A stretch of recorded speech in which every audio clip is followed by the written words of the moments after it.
Buenas tardes. En esta oportunidad vamos a estudiar Edipo Rey de Sófocles. En la clase anterior habíamos estudiado al primero de los tres grandes trágicos griegos, que es Esquilo, junto con dos de sus obras, Orestiada, que es la única trilogía del teatro griego clásico que ha sido conservada, y Prometeo encadenado. La sesión de hoy tiene en cambio como protagonista a Sófocles, quien es el segundo gran trágico, y a su Edipo Rey, con seguridad la tragedia clásica más conocida de la historia. Esta obra ha marcado para siempre a los autores y receptores de todas las épocas, alimentando incluso la aventura intelectual del psicoanálisis, que ya deben conocerlo. El aterrador genio detrás de una trama tan bien urdida, de una peripecia rebelde que haya su reconocimiento letal en la figura del maldecido Edipo, consterna hasta hoy nuestros corazones y mentes. Pues, ¿cómo el destino puede ser tan cruel, inevitable y sin embargo tan evidente ante nuestra propia insolencia? Descubramos un poco de este misterio, solo un poco, en esta hora y media de clase. Aquí tenemos el índice. En primer lugar, vamos a estudiar un resumen de la vida y la obra de Sófocles. Después, vamos a estudiar las características y el argumento de Edipo Rey. Y finalmente, vamos a leer un pasaje, o mejor dicho, vamos a leer un texto que se suele anteponer a las obras de Sófocles en las ediciones de su obra, que es Linaje y vida de Sófocles, que es de autor anónimo. Es un texto antiguo. Muy bien. Primero, Sófocles nació el 495 a.C. en Colona, un pueblo cercano a Atenas, en el seno de una familia acomodada. En el año 495 antes de nuestra era.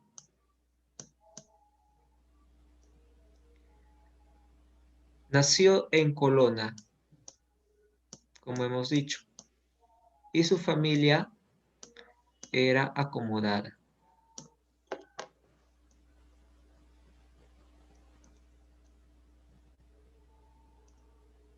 Ahí está.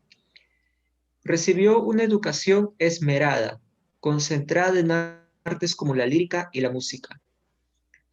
Fue el encargado de dirigir el coro que celebrara la victoria griega en la batalla de Salamina a los 16 años. O sea que él participó en un coro. Fue el líder del coro que celebró la victoria en la batalla de Salamina. También recibió una esmerada educación.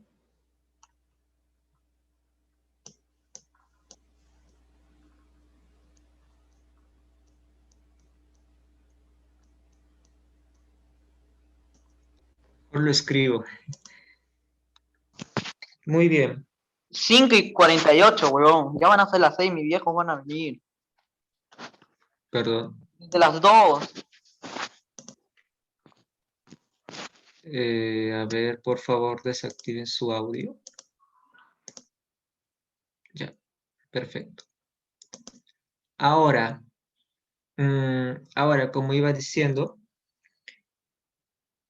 de adolescente participó en las competiciones gimnásticas.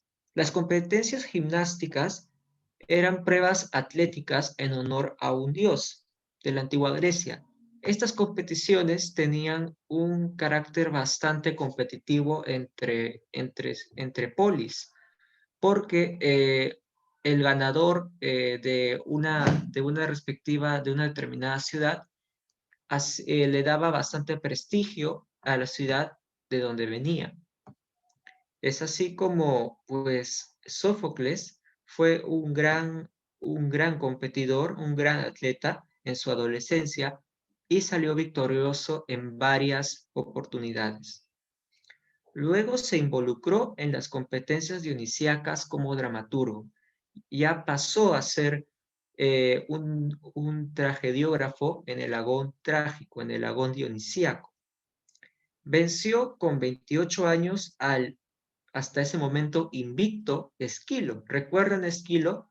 Dijimos que Esquilo era imbatible en el agón trágico hasta que le venció Sófocles. A ver, esperen un momento. ¿Por qué tengo acá la diapositiva de Sófocles? De Esquilo, ahora que lo pienso. Un momento, voy a dejar de compartir. A ver.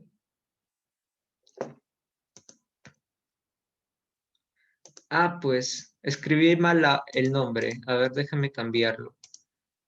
A ver, sobre Sófocles, porque... ¿qué pasó por mi mente? En fin. Vamos a ver, Sófocles. Ahí está. Hecho. A ver. Ya. Ahora, ahí está. Y ahora vamos a volver a compartir pantalla. Ahí está. Como iba diciendo, esto... Ahí está. Como decíamos, luego se había involucrado en el agón trágico y vence con 28 años a Esquilo, quien era invicto hasta ese momento, es decir, que nunca quedó tercero. Como el nuevo gran trágico de su generación, ocupó su lugar con 18 primeros puestos y un récord invicto. Nunca quedó tercero. Recordemos que en las competencias trágicas habían 3 participantes, 3 finalistas, digamos, y el ganador de los 3 se llevaba los laureles de la victoria, se llevaba el reconocimiento de gran poeta, y el tercero pues era el último, era el perdedor. Como Esquilo, sintió un gran orgullo por su ciudad Atenas, que lo tuvo en alta estima por su civismo y habilidad poética, aunque a diferencia de su antecesor, no participó en la milicia como soldado raso, sino que llegó a mucho más. Se desempeñó como administrador de hacienda y estratega militar. ¿Qué quiere decir? Que ejerció cargos públicos de importancia en Atenas. Esquilo fue un soldado y en su lápida, en el grabado, en el texto que había grabado en su lápida, se hablaba de él como un muy valeroso guerrero. Pero, en cambio, cuando vemos la lápida de Sófocles, se habla mucho más de un aspecto poético de su habilidad como dramaturgo. Entonces, aquí tenemos pues que Sófocles sí había logrado destacar lo suficiente como dramaturgo por encima de su aporte como guerrero, porque nunca lo fue. Lo cual nos deja pensando en que lo que realmente veían valioso en Esquilo, aparte de ser un gran dramaturgo, era más bien su civismo, su amor por la patria. Y si bien a Sófocles se lo reconoce por esto también, a Sófocles no ensombreció su habilidad poética, digamos, en su reconocimiento póstumo, a algún involucramiento como soldado. Pero, pero esto no quiere decir que él no haya ocupado algún cargo importante. Él fue estratega militar y también fue un administrador de hacienda. Sófocles tuvo importancia, tuvo cargos importantes en Atenas. Si bien ya sus contemporáneos, la gente de su época, los atenienses de su época, no lo reconocían como un excelente funcionario público. Ya en su vejez sostiene un pleito patrimonial con uno de sus hijos, el cual acusó a su padre de no poseer las facultades de antaño para gobernar sus bienes. En respuesta a ello, Sófocles leyó en el juzgado un fragmento de su Edipo en Colona, su más reciente obra y la última de su vida. La lectura buscaba demostrar al jurado que las acusaciones de su hijo eran falsas, que él, Sófocles, todavía estaba apto para administrar sus propiedades, ya que alguien sin las suficientes facultades no podría haber compuesto unos versos tan pulidos. Intención que se volvió realidad, pues los jueces dieron la razón a su postura. Pero ni el genio mejor conservado es eterno. Fallece a los 90 años en Atenas, dejando un legado perenne en las siguientes generaciones de griegos. A Sófocles se le reconoce como un autor tradicional e innovador. Conoce y admira el pasado de su pueblo, con su visión del mundo y sus grandes pensadores. Al mismo tiempo, innova poderosamente en la forma de hacer tragedias de su tiempo. Entre los principales aportes que hace, imprime una mayor sofisticación en la vestimenta de los actores y el coro, así como en los aparatos subidos a escena, que servían para representar el Deus ex machina. Deus ex machina quiere decir Dios en la máquina. ¿En qué consiste un Deus ex machina? Consiste en una solución antinatural a un problema en la historia trágica, una solución de carácter sobrenatural que es expuesto de manera explícita, como en Eurípides, cuando en Medea escapa de cualquier acción de Jasón porque le cae del cielo un carro del sol que se la lleva hacia arriba, por ejemplo. Deus ex machina. No habíamos hablado de esto antes, pero Esquilo también usa Deus ex machina. El Deus ex machina, como habíamos dicho, es una solución antinatural a un problema que es complejo, a menudo es complejo en la historia trágica. Pero este término no solamente se queda en la discusión sobre autores clásicos, sino que quizá lo habrán escuchado en algún crítico no sé, de películas en internet o más bien en internet, porque el Deus ex machina, en nuestro contexto moderno, da a entender una solución inverosímil y sobrenatural a un problema complejo. Digamos, si se me ocurre un ejemplo bien genérico, está todo un problema relacionado con viajes en el tiempo y con ciclos que se repiten en bucle, y de repente viene el protagonista, se transforma en Dios y arregla todo. Esa es una forma de entender el Deus ex machina modernamente. Es una solución totalmente antinatural, totalmente fuera de lugar y totalmente sobrecogedora en términos de potencia, en términos de poder. Así pues, Atenea, en la obra de Esquilo en la Orestiada, constituye un Deus ex machina, porque ella realmente sale de un momento a otro para solucionar el problema que tiene Orestes. Y así ella es la que convoca un juicio y ella es la que al final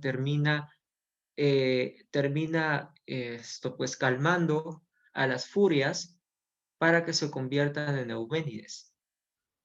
Entonces, Atenea es la solución antinatural y sobrenatural de el problema complejo que constituía el castigo que debía recibir Orestes por su crimen. Así pues, no vamos a ver en la obra que vamos a revisar hoy un Deus ex machina. No hay. Y quizá eso lo hace mejor, porque el Deus ex machina es una solución cuando hay una imposibilidad para resolver un problema, o hay una falta de capacidad para resolver un problema. fuera de cualquier contexto mitológico o cualquier contexto religioso, esto en un nivel esencialmente narrativo, narratológico, a nivel de crítica, es una demostración de una escritura que se ha visto acorralada en su propia diégesis. A ver, Esteban Miró Efraín Medina me levanta la mano. Vamos, me levanta la mano. En fin, voy a poner acá. Ok, Esteban, hazme la Profe, pregunta.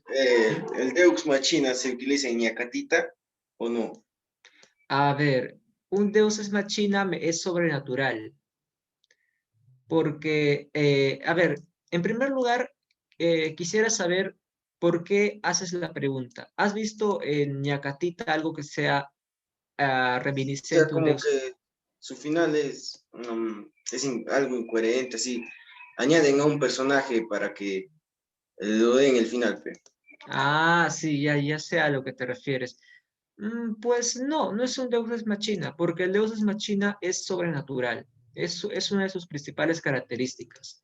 Eso es ya una herramienta, más bien un plot twist flojo, la introducción de personajes que arreglan el problema de frente, pues no lo es. Pero sí es demostración de que el escritor le faltan herramientas para resolver su trama de manera satisfactoria. Claro, porque introducir un personaje de la nada es bien incoherente y de hecho sí, re- es un símbolo de que el escritor se ha visto acorralado ante su propia déficit. Es decir, que ha puesto una situación tan terrible que no sabe cómo solucionarla. Pero no es un Deus Ex Machina. El Deus Ex Machina es más en el aspecto sobrenatural, de cosas que son totalmente inverosímiles, pero a un nivel más allá de la realidad. Espero haberme dejado entender. Ahora continúo. Ya he explicado el concepto de Deus Ex Machina, solamente por si se vuelve necesario en alguna pregunta de examen de admisión. Ahí lo tengo aclarado. Y ahora continuemos. Sófocles no solamente hace Profesor, estas aportaciones de, de, de darle mayor complejidad o mejor dicho, darle una mayor sofisticación a los aparatos que se suben en escena para representar el Deus Ex Machina. A ver, Diego Pareja, sí, dime. profesor, un ejemplo creo más que nada popular del Deus Ex Machina sería en la película o no creo que novela La Guerra de los Mundos, cuando los alienígenas al finalmente mueren para respirar el aire. Mm, O sea, por literalmente, respirar el aire. sí, al tener contacto con el aire, mueren al final, Mm, como creo solución. que, creo que no, porque, claro, es sobrenatural ese acontecimiento, pero algo más que quiero detallar es que el Deus Ex Machina a menudo tiene a un personaje que, que posee esa cualidad sobrenatural o que hace que ocurran cosas sobrenaturales. O él mismo es lo sobrenatural, a eso me refiero. Ahora, si hay un elemento en una historia que de repente no se esperaba que fuera de esa manera y que termina resolviendo el problema, pues es una solución quizá algo inesperada, un plot twist, un giro de tuerca que puede ser mejor o peor llevado, pero no cae estrictamente en el concepto que estamos viendo.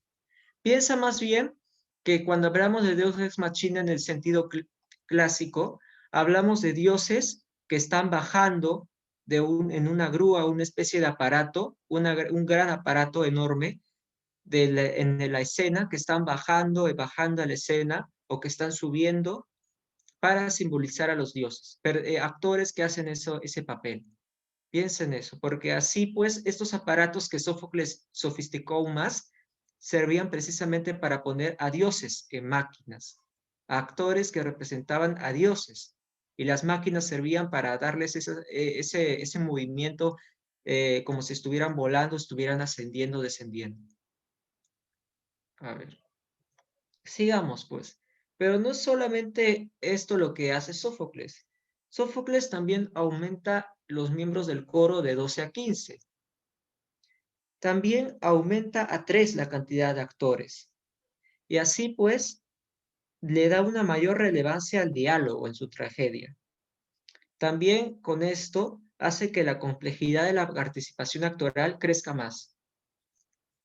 Si con 2 actores el diálogo y la participación del actor se vuelve más importante o al menos más compleja, menos simple, menos lineal, con 3 actores se vuelve muchísimo más dinámica y mucho más relevante la participación de los actores y de sus diálogos. Añádase, pues, la mayor precisión y sencillez de las conversaciones y discursos. Una dinamización de la palabra que contrasta con la densidad poética de Esquilo. Sófocles, a comparación de Esquilo, es muy simple. Esto a comparación, porque Esquilo es bastante denso, muy poético, al menos en el griego original. En cambio, Sófocles es, digamos, más coloquial cuando hace hablar a sus personajes, pero esto no le quita la profundidad de varios de sus diálogos, como vamos a ver. Sófocles también brinda a sus personajes un matiz más humanizado. Esquilo escribía personajes solemnes, elevados, al más puro estilo homérico, por lo que su tragedia, si bien es potente y monumental, podría decirse que peca de artificiosa, poco natural. Sófocles, en cambio, dota a sus personajes de mayor afinidad a la sensibilidad humana común. Sus acciones son menos perfectas, más en sintonía con lo que una persona normal haría, sin que por ello estos grandes héroes y heroínas sean como cualquiera de nosotros. Los seres de Esquilo son elevados también. Los héroes de Sófocles también son elevados, pero los héroes de Sófocles son elevados, pero también son como nosotros, sin que sean como nosotros. Son como una especie de humanos superiores que sin embargo sienten como nosotros. Pueden cometer los errores que cometemos nosotros y sin darse cuenta pueden cavarse su propia tumba, como lo hace Edipo, el héroe humanizado de Sófocles. Es humano porque está menos alejado de nosotros.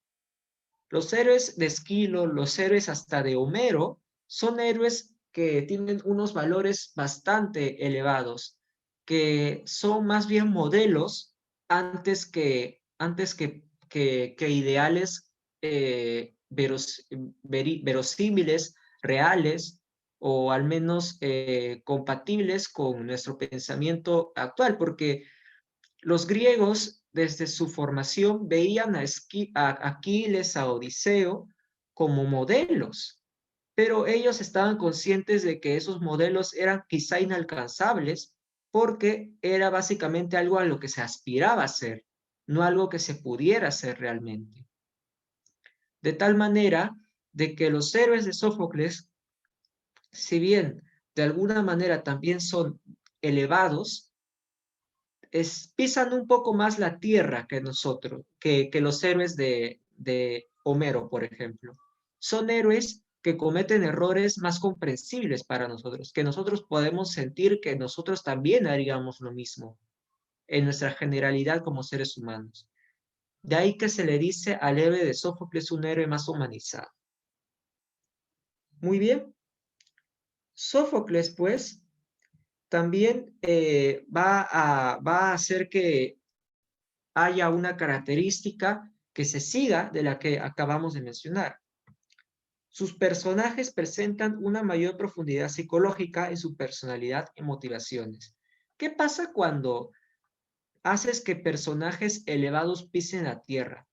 Ya no pueden ser tan modélicos, es decir, ya no pueden ser tan lineales, ya no pueden ser tan simples. Los seres humanos somos seres bastante complejos y somos seres bastante contradictorios. Los personajes de Esquilo, sin llegar a tener una profundidad psicológica quizá contemporánea, lo que un escritor contemporáneo podría hacer como algo bastante más cotidiano, en Sófocles es realmente toda una innovación, puesto que a comparación, Esquilo flaquea en este aspecto y Eurípides es el que lo va a llevar a un extremo mucho mayor, esto de profundizar la psicología de los personajes. Las reacciones ante los designios del destino son diferentes en Esquilo y Sófocles. Los héroes del primero se resignan, los héroes del segundo a veces intentan rebelarse. Además, en los personajes sofocleanos, la progresión de su pensar y sentir adquiere una complicación psíquica de mayor riqueza, de menor linealidad. Los personajes de Sófocles actúan con motivaciones que necesitan algo más de comprensión para el espectador. Al incremento de la complejidad de los personajes, Sófocles le suma el aumento de esta misma cualidad en las tramas que construye. Es decir, aumenta la complejidad de las tramas. Ello se comprende en Edipo Rey, por ejemplo, donde se arma una delicada intriga por ver cómo se terminan atando todos los cabos que sentenciarán para siempre al protagonista. Lo anterior se calza a la perfección con el respeto aristotélico de las unidades clásicas: unidad de acción, unidad de tiempo y unidad de espacio. La unidad de acción constituye que la acción dramática debe desarrollar una sola acción principal sin perder tiempo en historias secundarias. ¿Qué quiere decir? Que toda la historia va a girar en torno a una sola acción que es determinante y que va a regir todas las demás acciones. Las historias secundarias, subtramas o historias paralelas que no están directamente implicadas con la gran acción principal son descartadas. De manera que en Edipo Rey toda la obra sigue una sola acción, que sería la búsqueda de Edipo por ver quién es el asesino de Layo. La unidad de espacio. La unidad de espacio es cuando la acción se representa en un solo lugar, en el frontis del Palacio de Tebas. Ese es el único escenario que hay en toda la obra. No se mueve de ahí. Y la unidad de tiempo, donde la acción se desarrolla en un día como máximo. Todo Edipo Rey ocurre en menos de un día. De ahí, pues, se afirma que Sófocles consiguió una sólida concatenación de la acción dramática. Sin embargo, no solo en este punto coincidía Sófocles con la preceptiva aristotélica. El Estariguita también propuso los conceptos de peripecia o nomos y reconocimiento o anagnórisis. Peripecia y anagnórisis, o peripecia y reconocimiento. Vamos a ponerlo acá. Nomos y reconocimiento anagnórisis. Por favor, sus cámaras, muchachos. Ya, ahí está. ¿Qué es la peripecia o nomos? Es el conjunto de sucesos que vive un héroe y que desencadenan una transformación en él. Es toda esa serie de acontecimientos que el héroe va a tener que sortear y que van a resultar en un cambio en este personaje, en este héroe. El reconocimiento indica, por su parte, el encuentro del héroe con una verdad, o con el reconocimiento que hace éste de su auténtica identidad, al darse cuenta de que no es el individuo que creía. La peripecia causa la anagnórisis, la cual representa el final de la anterior. La obra que revisaremos a continuación ejemplifica magistralmente el proceso de los dos conceptos, algo que el mismo Aristóteles destaca en su Poética. Vamos a ver cómo Edipo recorre una peripecia, una serie de sucesos que van a terminar transformándolo en el reconocimiento. La peripecia en Edipo Rey consiste en la búsqueda del asesino de Layo y el reconocimiento consta de Edipo descubriendo quién es el asesino de Layo, lo que va a cambiar su vida para siempre. Muy bien. Pero quizá el aporte más importante y difícil de Sófocles es su concepción del héroe trágico. Hemos mencionado que los héroes esquilianos se resignaban con mayor facilidad a los designios del destino que los sofoclianos. Esto se entiende por la búsqueda de consonancia de Esquilo entre la divinidad y el destino y la humanidad. Se hallan muy alejadas unas de la otra, pero esta no se contrapone a aquellas, sino que secunda sus mandatos en virtud de la dignidad enlazada a obedecerles. Es decir, que lo que busca Esquilo es la consonancia entre dioses, el destino y hombres. Esta consonancia se refleja en que el héroe va a aceptar el destino como forma digna de vivir en el mundo, ya que están alejados, pero no distanciados en el sentido de acción. Tienen una consonancia el ser humano con lo que designan los dioses. Pero ¿qué va a pasar con Sófocles? Con Sófocles no va a ocurrir lo mismo, más bien va a haber una, ¿cómo le dicen esto?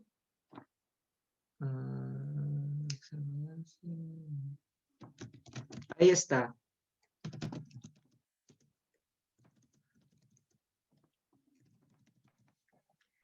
Para Sófocles, los dioses van a ser entes excéntricos. ¿Qué quiere decir excéntrico? Extraño, raro, alejado, desconocido incluso, curioso, no tanto curioso, más bien raro. Muy bien. Los héroes de Esquilo son héroes trágicos porque saben asumir la fatalidad con entereza y sin chistar, por más que les pese. En cambio, Sófocles parte de esta concepción y le da un nuevo giro. La supuesta consonancia entre hombres y dioses se desdibuja para dar paso a un problema existencial de lejanía. Existencial entre comillas porque el existencialismo es más filosofía de posguerra, ¿ok? Así que con esa salvedad. La divinidad está muy alejada de los humanos en cuanto a poder y sabiduría. El héroe lo sabe, pero ya no tiene por qué seguir la línea trazada por el destino como un sumiso. La mayor humanización del héroe resulta en la relación de excentricidad que mantiene con los dioses. Para él, esos seres superiores le son extraños, le son inesperados, le son incomprensibles.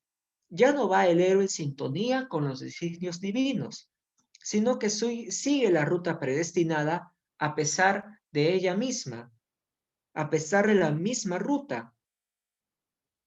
Es decir, que los héroes ya no están siguiendo armoniosamente el designio de los dioses por dignidad, sino que cuando se revela o cuando se cuestiona o cuando ven que quizá los dioses no son tan, no son tan sinfónicos con respecto a sus vidas, sienten que les son extraños, que son raros, y de esa manera la ruta que van a seguir se les hace algo pesaroso y que no quieren seguir, pero aún así la siguen a pesar de todo, no porque quieran realmente, sino porque no hay otra posibilidad.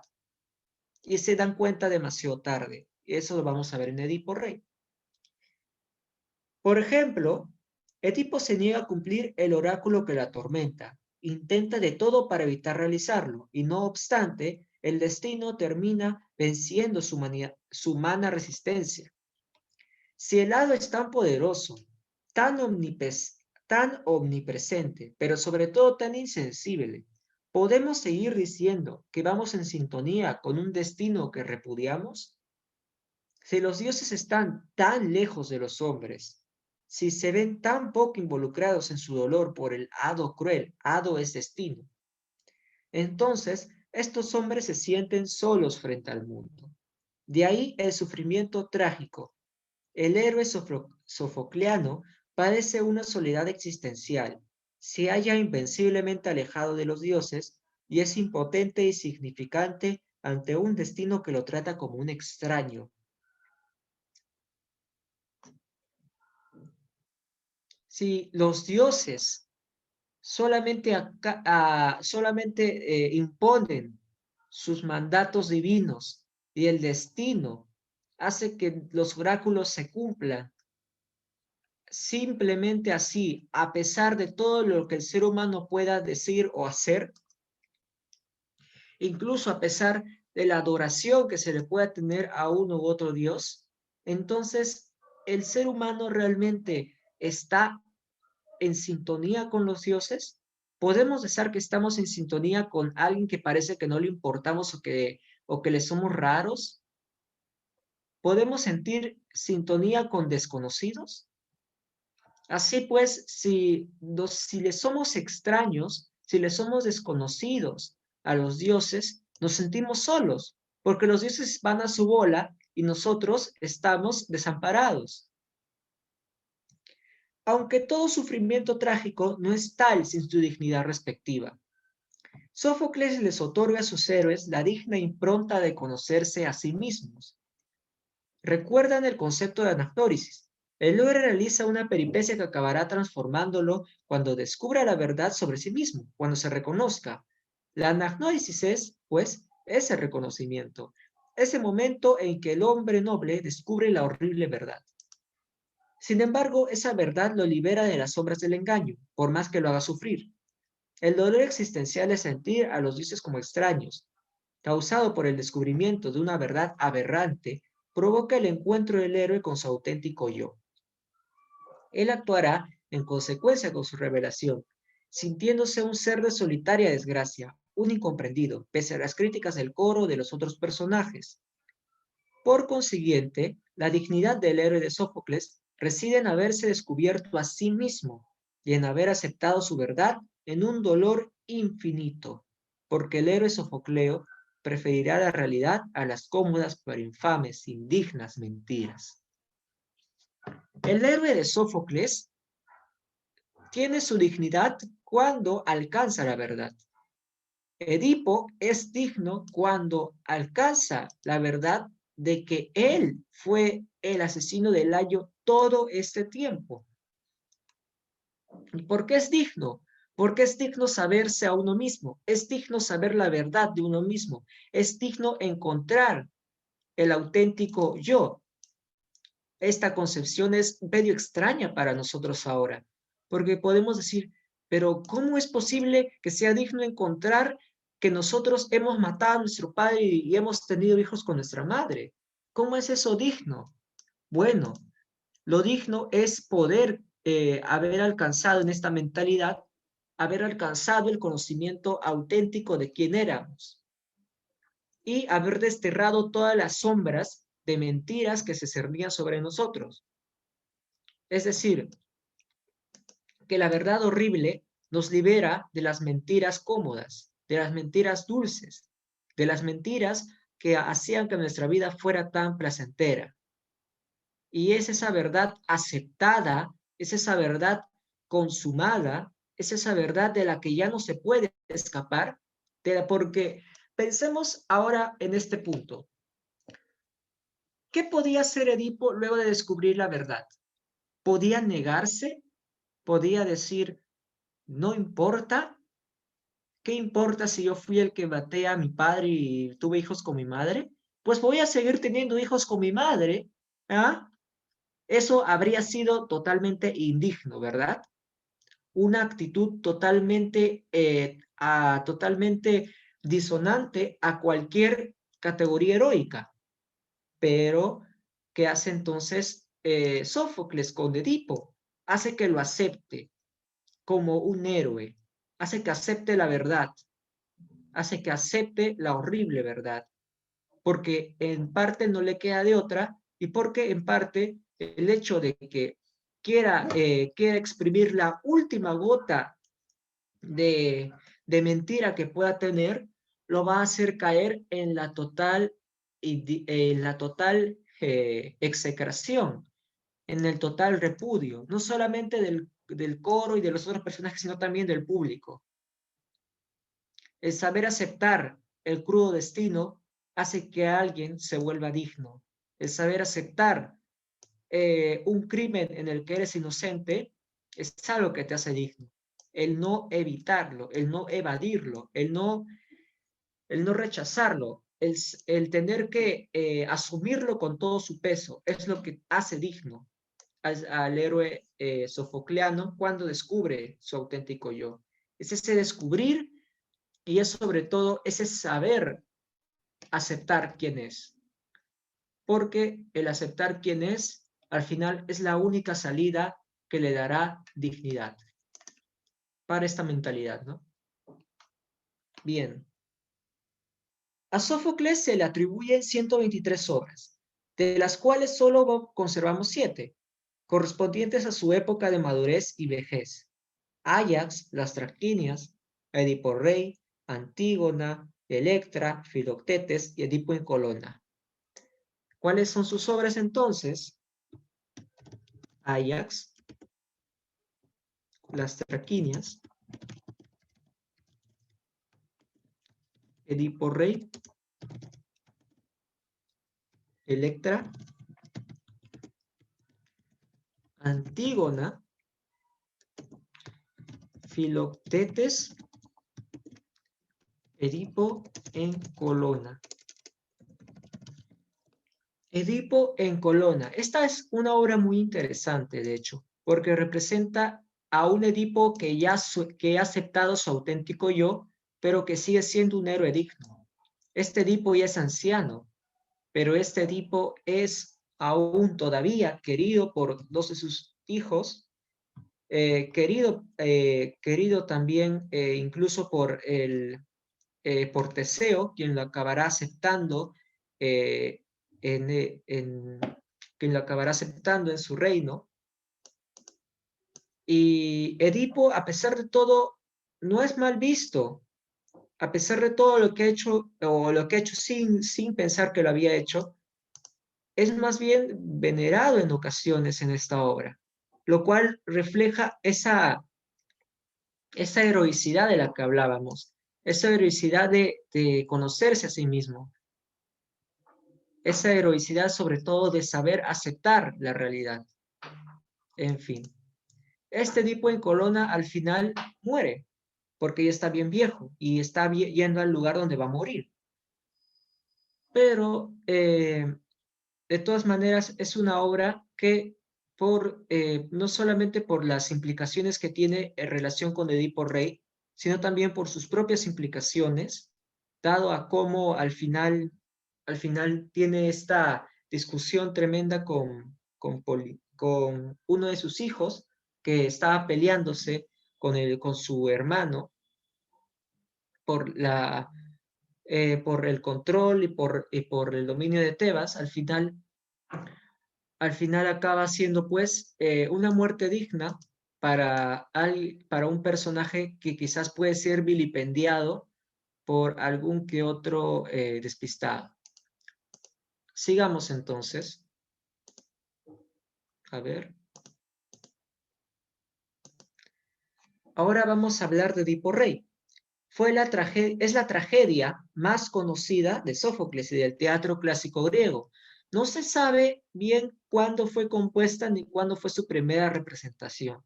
Se la considera la obra maestra de su autor, así como la máxima tragedia de toda la producción trágica griega de la antigüedad.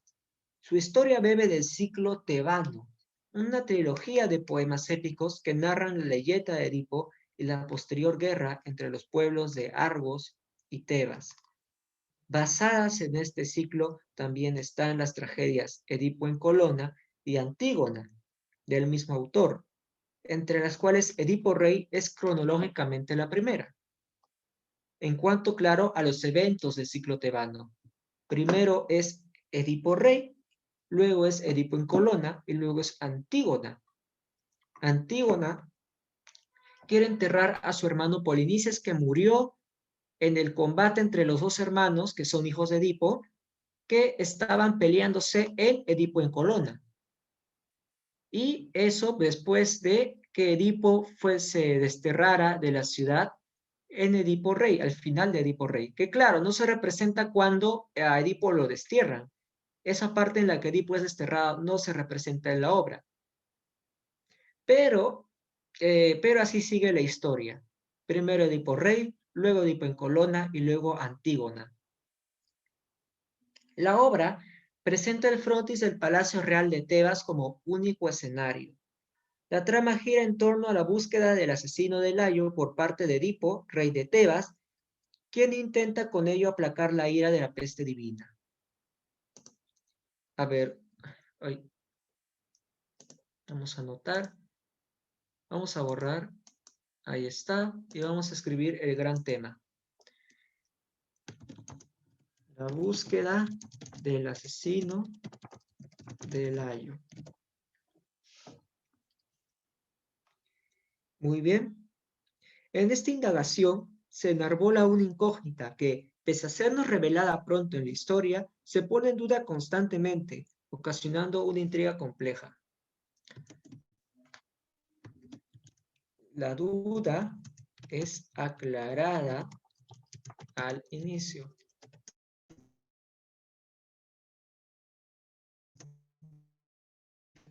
Pero no la intriga. En Edipo Rey, en la primera fracción de la obra, ya Tiresias le quiere creer. Y además con esta revelación, no lo es en realidad. Y no lo es después cuando lo vemos, porque después se construye toda la intriga relacionada a cómo habrá Edipo matado a su padre. Esa es la verdadera intriga para el espectador. Es ver cómo todos esos hechos que están ocultos o que están medio dudosos se van uniendo para poder darle vericidad al inevitablemente verdadero vaticinio de Tiresias, porque Tiresias es un adivino muy poderoso y es un adivino que no falla, o al menos que no falla en esta obra. No tendríamos razones para no creerle a un adivino griego en una tragedia, pero Edipo, que es un personaje que no es el espectador, él no le cree porque no le quiere creer. Él antes de que Tiresias le dijera cualquier cosa, él no dudaba de sus capacidades, pero una vez que le da una respuesta que no quiere oír, se desespera, se enoja y niega sus poderes. Es así como nosotros vemos a veces algunos eventos de nuestra vida. Vemos a una persona como infalible, una persona como excelente, pero cuando vemos que hace algo que no nos gusta, hace algo que va en contra de nuestros pensamientos o nuestras ideas, de repente luego pensamos que es la peor persona del mundo, ¿verdad? Así pues, Edipo se acerca más a nosotros, a los seres normales, el que es tan elevado y tan grande. En fin, sigamos. La intriga no es necesariamente nuestra, pues si somos consecuentes con los poderes de Tiresias, el suspenso se resuelve cuando abre la boca. La verdadera intriga se halla en cómo Edipo mismo descubrirá la verdad que con tanto ahínco persigue. Así, con paulatina ansiedad se van atando los cabos del misterio y se desencadena la ironía. El asesino de Layo se encuentra a sí mismo. El componente irónico también se expone con fuerza en el diálogo sostenido por el adivino y el rey. Tiresias es ciego de vista, pero ve mejor la realidad que el Edipo con todas sus facultades. El héroe goza de una ceguera espiritual que acabará traduciéndose en su ceguera física. Cabe resaltar que en toda la historia los dioses ejercen una influencia más contextual que directa. El elenco de personajes está conformado por seres humanos en su integridad. Entonces, la ceguera espiritual versus la ceguera física. Tiresias es ciego de nacimiento, si no me equivoco. O bueno, eso no, creo que no importa. La cuestión es que Tiresias es ciego. En cambio, Edipo también es ciego, pero es un ciego que no quiere ver, nunca mejor dicho, porque su ceguera espiritual le impide aceptar en un primer momento la verdad que es puesta en boca del ciego físico, del ciego que no puede ver con sus ojos, el poder divino. De tal forma que se hace este contraste tan irónico, ¿verdad? Y es al final Edipo quien se va a volver ciego físico, o sea que se va a sacar los ojos como pueden ver aquí, cuando acepte y cuando descubra que no hay marcha atrás en la verdad. La ceguera espiritual va a pasar a ser ceguera física, porque él ya no va a ser espiritualmente ciego de su verdadero yo, no va a ser ciego de su auténtica identidad. Qué curioso, ¿verdad? Un traslado de uno a otro, o no puede haber uno si está el otro. El gran tema de Edipo Rey es el destino inexorable. No porque se ha dicho tema exclusivo en la obra, sino porque en ella la misma se exhibe de forma implacable. Edipo Rey es el destino inexorable por antonomasia. Edipo se embarca en una peripecia funesta que lo transforma para siempre. Se reconoce como parricida e incestuoso, los dos destinos que él jamás quiso realizar. Sus miedos ocultos, sus pesquisas nerviosas, su ira estúpida e inútil ante Tiresias, dejan ver su rebeldía y temor ante un destino no deseado. Pero aquel está alejado de la comprensión o voluntad del héroe. Destruye su vida en un 2x3, sin haberle dado jamás oportunidad de evitar la catástrofe. Edipo jamás tuvo control de su destino. Nunca. Y eso es lo que le da tanta potencia a su sufrimiento. Es estar tan alejado de los dioses que no importa lo que hagas. Los dioses están tan fuera de tu control y tan fuera de tu comprensión que de cualquier manera el destino que impongan esos oráculos se va a cumplir.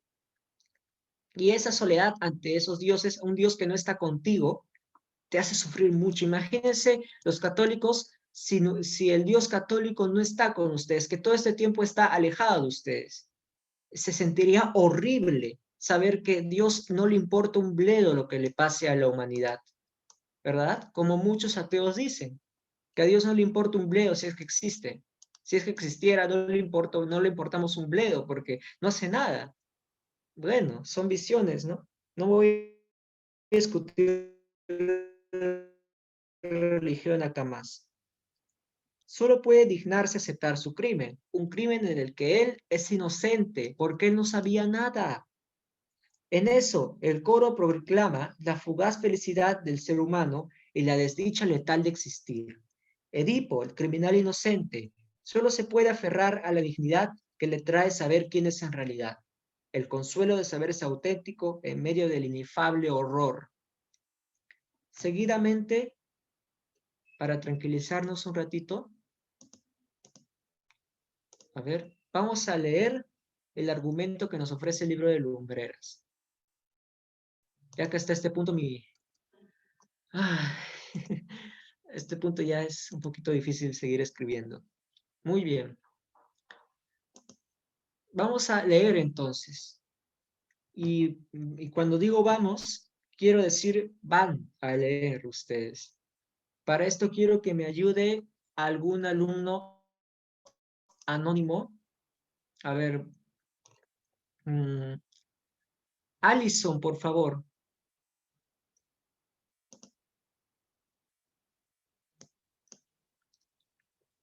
Hola, Alison, ¿podrías ayudarnos leyendo el texto? Alison, Ah, hola, hola. Por favor, ¿podrías leer lo que está aquí expuesto? ¿todo el texto? Hasta ejemplarmente. Ya. Eh, en el palacio de Edipo se encuentran reunidos un grupo de tebanos arrodillados en torno a un sacerdote de Zeus. Unos oran y otros se lamentan. Al ver esto, Edipo les pregunta el porqué de sus oraciones y lamentos. Y ellos le responden que es a causa de la terrible peste que asocia la ciudad de Tebas. El rey afirma que ya ha enviado precisamente a su cuñado Creonte al oráculo de Apolo para que Delfos. Delfos, para que le explique los motivos de la peste y ¿Qué para hacer? aplacarla. Lo siento. En ese momento llega Creonte y dice que la única manera para que cese la peste es que se vengue el asesino de Layo, su predecesor y el primer esposo de Yocasta. Edipo, preocupado, no sabe cómo iniciar la búsqueda, ya que no hay testimonios que se aclaren por qué mataron a Layo. Edipo promete al pueblo tebano que encontrará y castigará al asesino de Layo, y además, si alguien en esta búsqueda encubre al homicida, también sería castigado ejemplarmente. Muchas Ya. gracias.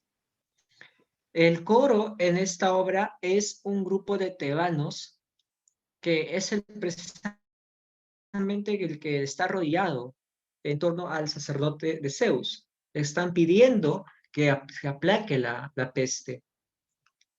Este coro, este grupo, si no me equivoco, de ancianos, va a ser el coro que va a cumplir esa función que se va a ejemplarizar tan bien.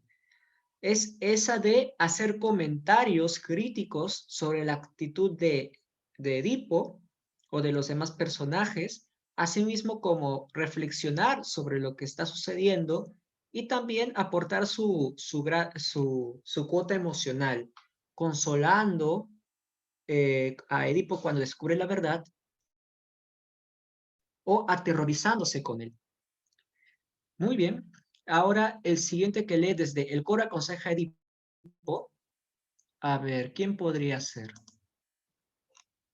A ver, a ver, a ver, a ver, a ver, a ver, a ver, a ver.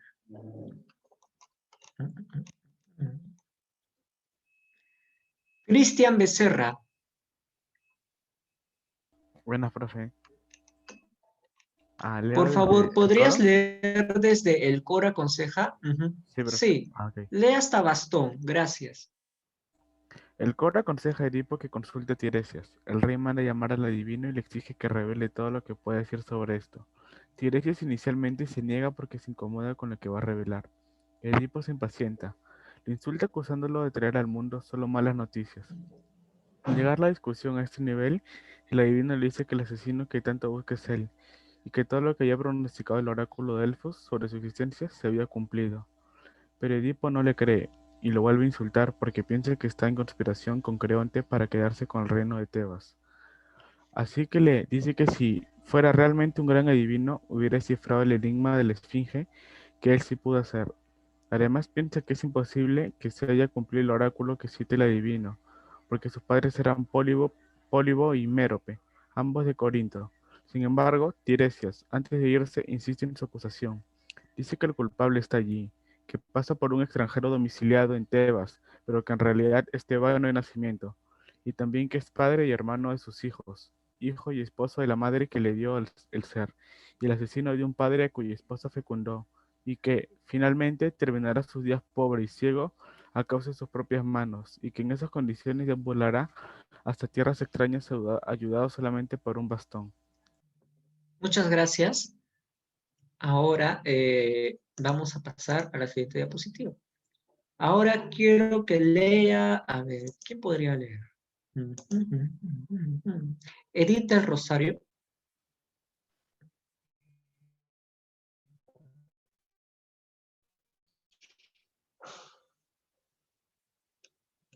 Edith del...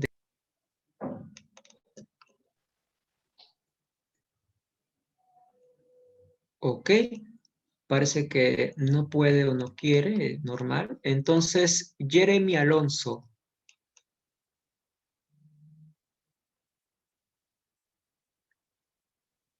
Hola, Jeremy Alonso.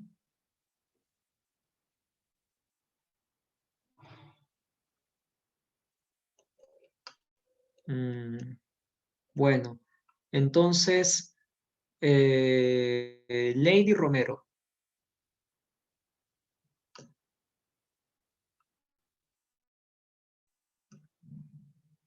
Lady Romero.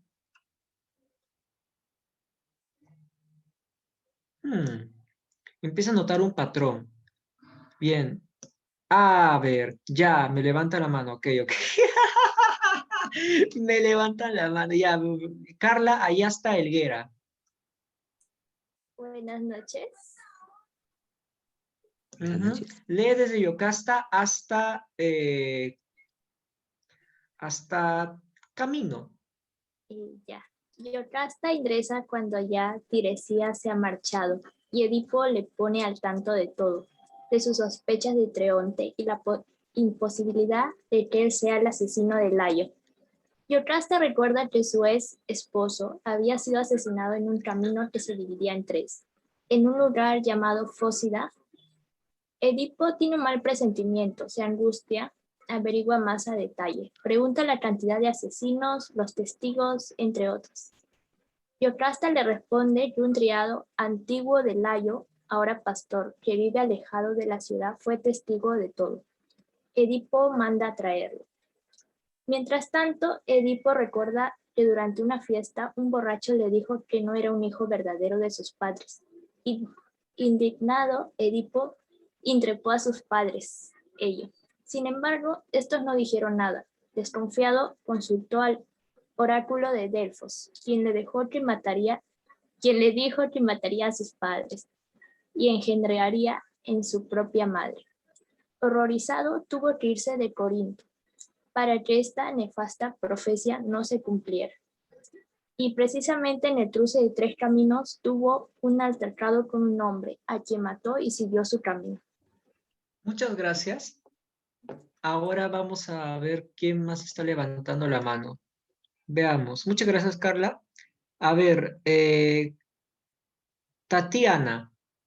Digo pareja creo que ya participó, así que vamos a dar la oportunidad a otras personas. Tatiana, por favor. Sí, profesor. Sí, solo leas, a ver, solo quiero, quiero que leas desde en eso hasta, lo que voy a pasar la diapositiva, hasta mensajero. ¿Ya?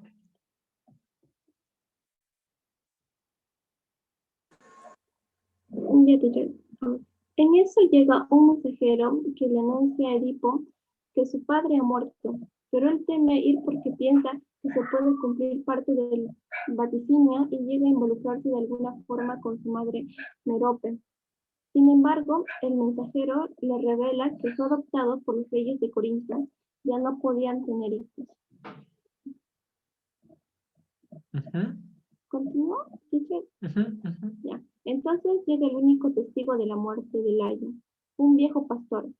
Edipo los enfrenta y el mensajero lo reconoce el hombre que le entregó a Edipo de niño. El pastor quiere negarlo, pero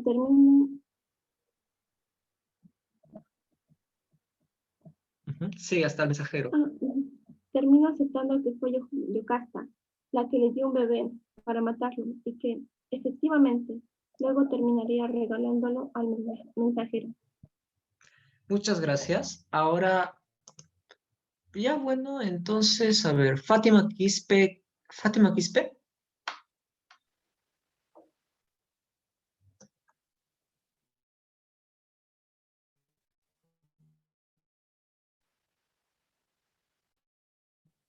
Fátima Quispe. Fátima. Sí. Por favor, lee hasta el final. Desde Edipo lo comprende hasta el final. Ya. Edipo lo comprende todo y puede medir la dimensión exacta de su tragedia. Lamenta el destino ansiado que le había tocado vivir. La predestinación cumplida al pie de la ley. La madre deshonrada, el padre asesinado por el propio hijo. El horror se apodera de él. Un criado anuncia ante los presentes que Yocasta se ha quitado la vida. Edipo desesperado la halló muerta y con los broches de ella se arrancó los ojos. Grita desaforadamente. Después se lamenta y maldice el momento en que fue rescatado de la muerte. Llega Creonte, quien espantado al ver a su hermana muerta, informa que será el protector de Tebas. Edipo pide ser expulsado del país y deja a sus hijas en manos de su cuñado. Finalmente, el coro canta a manera de cruel resumen. Como una persona feliz como Edipo se convirtió en la criatura más desgraciada de la tierra. Y por eso advierte que hasta esperar el último de sus días, no hay que proclamar a ningún mortal feliz. Muchas gracias. Entonces, un momento. A ver, ya. Entonces hemos leído ya el argumento de Edipo Rey. Como vemos toda esta intriga que se va develando poco a poco, y es el mismo Edipo quien hace toda la pesquisa. Edipo es el que va a preguntar, Edipo es el que le va a interrogar a Yocasta sobre aquel asalto en ese camino que tenía tres vertientes. Vamos a leer por aquí. Vamos a leer. En un camino que se dividía en tres, en un lugar llamado Fócida. Edipo va a preguntar detalles, va a preguntar si había testigos, y luego va a mandar a llamar a un criado, quien al final va a develar, va a ser parte importante para develar todo el misterio, que para Edipo es un misterio, por supuesto. Y entonces él recuerda un evento que lo hizo irse de Corinto y llegar a llegar pues por azares del destino a Tebas, volverse rey y al final cumplir todo lo que el oráculo dispuso sin que él pudiera hacer nada para evitarlo. Ahora vamos a leer un poco a ver, nos faltan 7 minutitos. Vamos a leer, voy a leer más bien yo un poco de esto. El argumento de Aristófanes el gramático sobre Edipo Rey. Quizá deben estar preguntándose, ¿Aristófanes? ¿Que ese no era el comediógrafo, el autor de comedias de la Grecia clásica? Pues hay varios Aristófanes. Este es Aristófanes el gramático. Ahora voy a leer. Habiendo Edipo abandonado Corinto al ser insultado por todos como hijo bastardo y extranjero, acudió a conocer los oráculos píticos, buscando su propio origen y el de su familia. Tras encontrarse en una estrecha encrucijada a Layo, el infortunado mató involuntariamente a su padre, y habiendo resuelto el mortífero canto de la terrible esfinge, mancilló el lecho de su desconocida madre. La peste y una larga epidemia se apoderaron de Tebas. Enviado Creonte al santuario délfico para informarse de un remedio del mal, escuchó de la divina voz profética que había que vengar el crimen de Layo. Por ello, dándose cuenta el desdichado Edipo de que había sido su madre, murió estrangulada. ¿Por qué además se titula tirano? Tirano es una denominación para rey, ¿ok? Tirano es rey. Está escrito Edipo tirano o Edipo rey a alguna distancia del otro. Acertadamente todos lo titulan tirano como sobresaliente entre toda la obra de Sófocles, aunque fue derrotada por Filocleón, según nos cuenta Dicearco. Hay quienes la titulan primero, no tirano, debido a las fechas de los catálogos y a los hechos. En efecto, vagabundo y ciego llega a Atenas, Edipo el de Encolono. Algunas connotaciones especiales advirtieron los poetas de después de Homero, cuando llaman tiranos a los reyes anteriores a la guerra de Troya, después que fue dado este nombre a los griegos en tiempos de Arquíloco, como dice Hipías el sofista. De Homero, por lo menos, llama rey y no tirano a Equeto, el más inicuo de todos. Inicuo es ruin, vil, tóxico. Hacia el rey Equeto, funesto para los mortales. Y dicen que empezó a utilizarse el nombre de tirano desde los tirreneos. Lo digo, desde los tirrenos, pues estos fueron modestos por su piratería. Es evidente que el nombre de tirano es bastante reciente, porque ni Homero, ni Hesíodo, ni ninguno... Porque ni Homero, ni Hesíodo, ni ningún otro de los antiguos utilizan el nombre de tirano en sus poemas. Y Aristóteles, en la Constitución de los Cimeos, dice que los tiranos anteriormente se llamaban príncipes, pues aquel nombre es más respetable. De otra manera, el Edipo Rey se titula así para diferenciarlo del Encolono. El punto principal de la obra es el conocimiento de las desgracias particulares de Edipo, la mutilación de sus ojos y la muerte por estrangulamiento de Yocasta. Oráculo dado a Layo el Tebano. Layo, hijo de Dáptaco, suplicas una próspera descendencia de hijos. Te daré el hijo que deseas, pero está decretado que dejes la vida a manos de tu hijo. Así lo consintió Zeus Crónida, accediendo a las funestas maldiciones de Pélope, cuyo hijo querido raptaste. Él imprecó contra ti todas estas cosas. El enigma de la Esfinge. Existe sobre la tierra un ser bípedo y cuadrúpedo, que tiene solo una voz y es también trípode. Es el único que cambia su aspecto de cuantos seres se mueven por tierra, por el aire o en el mar. Pero cuando anda apoyado en más pies, entonces la movilidad de sus miembros es mucho más débil. Solución del enigma. Escucha, aun cuando no quieras, musa de mal agüero de los muertos, mi voz, que es el fin de tu locura. Te has referido al hombre que, cuando se arrastra por tierra, al principio, nace del vientre de la madre, como indefenso cuadrúpedo, y al ser viejo, elulado por la vejez.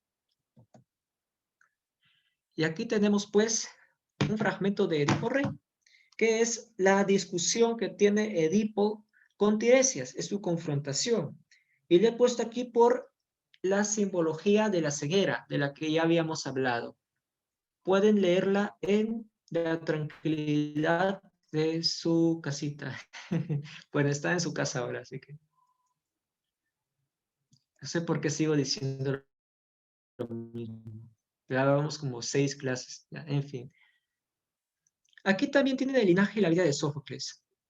¿Saben qué? Un ratito voy a dejar de compartir pantalla y voy a leer esto mientras ustedes van rellenando. Así que denme un momentito.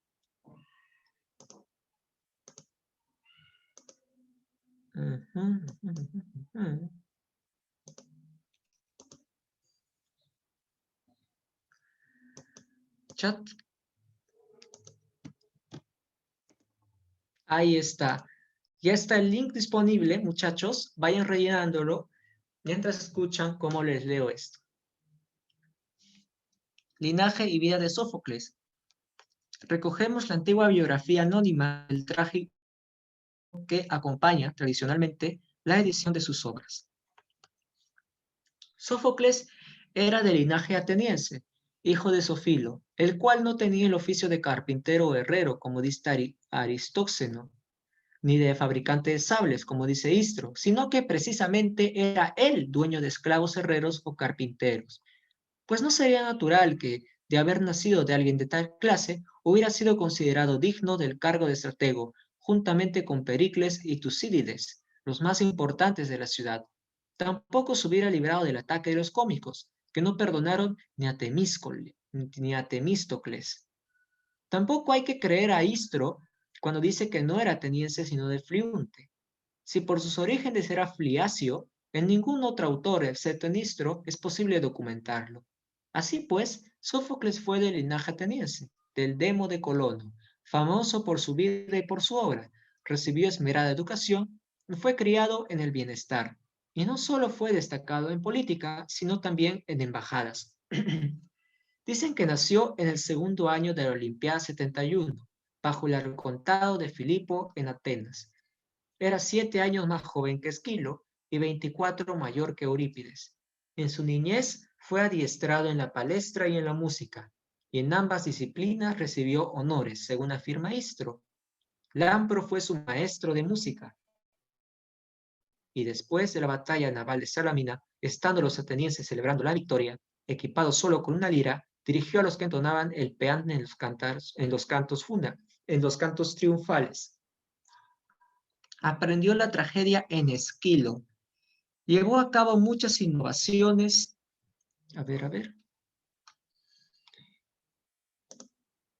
Llevó a cabo muchas innovaciones en las obras. Abandonó tempranamente la representación por la debilidad de su voz. En efecto, al principio era el propio poeta el que recitaba. Aumentó los coreutas de 12 a 15 e introdujo el tercer actor.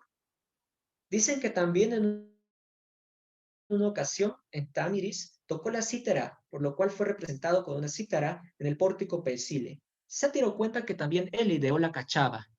Istro afirma que fue el inventor de los blancos zapatos que calzan los actores y los coreutas, que escribía los dramas atendiendo al natural de ellos y que había formado con hombres instruidos un tiazo dedicado a las musas.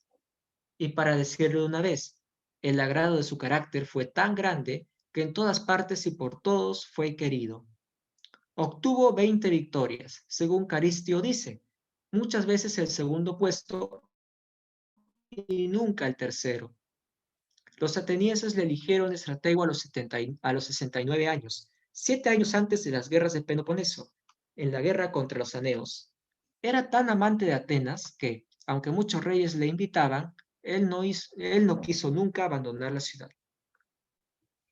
Desempeñó el sacerdocio de Alcón, héroe que acompañó a Asiepo junto a Quirón. Fue consagrado por su hijo Iofonte después de su muerte. Llegó también a ser Sófocles querido a los dioses cual ningún otro, a juzgar por lo que nos cuenta Jerónimo acerca de una corona de oro. En efecto, había sido esta robada de la Acrópolis, Heracles se le apareció en sueños a Sófocles, diciendo que la buscara en una casa no habitada, en el lado derecho según se entraba, en donde estaba oculta. Él la mostró al pueblo y recibió un talento, pues esto era lo convenido. Tras recibir el talento, consagró al templo de Heracles Menito. Ante muchos tuvo lugar el juicio entre él y su hijo Iofonte. Teniendo Iofonte de Nicóstrata y Aristón de Teoris decisión, sin embargo amaba más al hijo nacido de este último, de nombre Sófocles. En una obra denuncia que Iofonte lo odiaba y que ante los miembros de su fratría había acusado a su propio padre de haber perdido el juicio por su avanzada edad. Estos censuraron a Iofonte. Sátiro dice que él replicó: si soy Sófocles, no estoy loco, y si desvarío, no soy Sófocles. Y a continuación leyó en voz alta el Edipo. Istro y Neante cuentan que Sófocles murió de la siguiente manera: que el actor Calípides, al volver de una actuación desde Opunte, llegando por la fiesta de las libaciones, envió un racimo de uvas a Sófocles, quien, tras llevarse a la boca un grano aún verde, murió asfixiado a causa de su mucha vejez. Sátiro nos refiere que estaba leyendo la Antígona, que al llegar al final de, al final de un largo parlamento, que no tenía pausa ni comas para hacer algún descanso, como había alzado demasiado la voz, se le fue la vida al tiempo que la voz. Otros cuentan que después de la lectura pública de la obra, cuando fue proclamada su victoria, murió de alegría. Fue depositado en el sepulcro familiar, situada en el camino que lleva a Decelia, a 11 estadios delante de la muralla. Unos dicen que colocaron encima para su recuerdo una sirena y otros que una hechicera en bronce. Como los lacedemonios habían sitiado este lugar frente a los atenienses, Dioniso se apareció en sueños a Lisandro y le ordenó que permitiera dar sepultura a este hombre. Como Lisandro no le hizo caso, Por segunda vez se presentó Dioniso, ordenándole lo mismo. Informado Lisandro por los refugiados de quién era el que había muerto, y enterado de que se trataba de Sófocles, tras enviar un heraldo, permitió enterrarle. Lobón dice que sobre su tumba están escritas las siguientes palabras: en esta tumba cubra Sófocles, el que consiguió los primeros puestos en el arte de la tragedia, la más noble figura.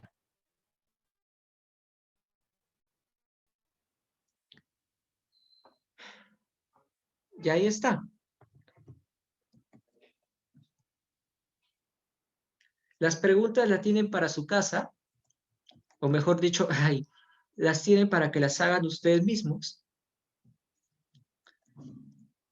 Y bien, lo del formulario creo que todos ya lo han ido rellenando, así que creo Profesor, que... ya Dime, tuve problemas de conexión. ¿perdón? ¿Lo puede volver a enviar el formulario, por favor? Ya está bien. Ahí está. ¿Lo puedes ver ahora?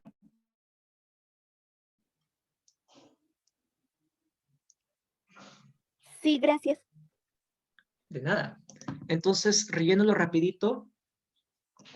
Mejor voy a ir leyendo lo que me queda del texto y así te doy tiempo, así le doy tiempo a los demás, que ya me faltaba poco. A ver, ahí está. Istro cuenta que los atenienses, a causa de la virtud de tal gran hombre, decretaron incluso ofrecerle un sacrificio anual. Escribió 130 dramas, según afirma Aristófanes, de ellos 17 apócrifos. Disputó con Esquilo, Eurípides, Quérilo, Aristías y otros muchos, incluso con su hijo Iofonte. En todo emplea las palabras de Homero. Trata los mitos siguiendo la huella del poeta y en muchos dramas recibe influencia de la Odisea y hace derivar el nombre de Odiseo como Homero. Con razón soy Odiseo, llamado así por mis desgracias, pues son muchos los que se han enojado, infames, contra mí. Crea los caracteres, los adorna y utiliza con maestría sus invenciones, influenciado al tiempo por el encanto de Homero.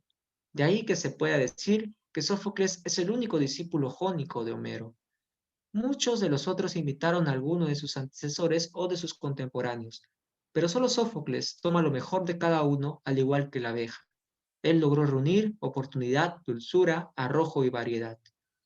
Ha sabido también calibrar oportunamente las acciones hasta el punto de retratar totalmente a una persona en un pequeño hemistiquio o en un solo parlamento. Esto es lo más importante en el arte poético, mostrar carácter o sentimiento. Afirma Aristófanes que se apoyaba en el corazón, y en otro lugar Sófocles tenía untada la boca de miel. Aristóxeno nos dice que fue el primero de los poetas de Atenas que utilizó canciones frigias para sus propios cantos y los mezcló con el estilo del ditirambo. Eso ha sido todo en esta clase. Ya voy a cerrar la asistencia. Así que muchas gracias por venir. Nos vemos en la siguiente clase, que corresponde a la literatura latina. En una sola clase vamos a hacer más que nada un resumen de lo más importante. No vamos a concentrarnos en nada mucho en concreto, porque si no, no vamos a tener tiempo. Nos vemos.